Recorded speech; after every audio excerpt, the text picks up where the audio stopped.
بسم الله الرحمن الرحيم waxaan ku jirnaa maalmihii iyo toddobaadkii xorriyadda aan ku xuseenno lixdan guuradii ka soo wareegtay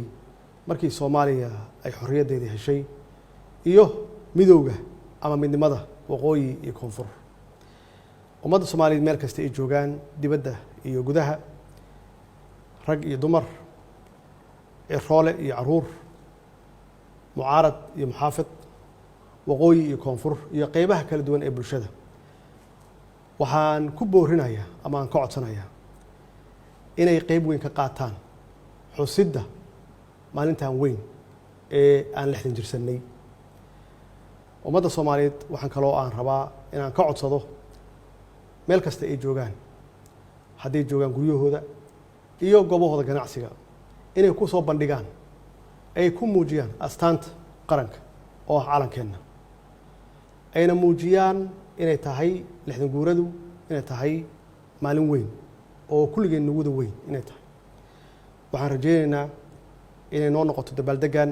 mid nabadeed wasalaamu calaykum waraxmatullaahi wabarakaatuh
Yeah.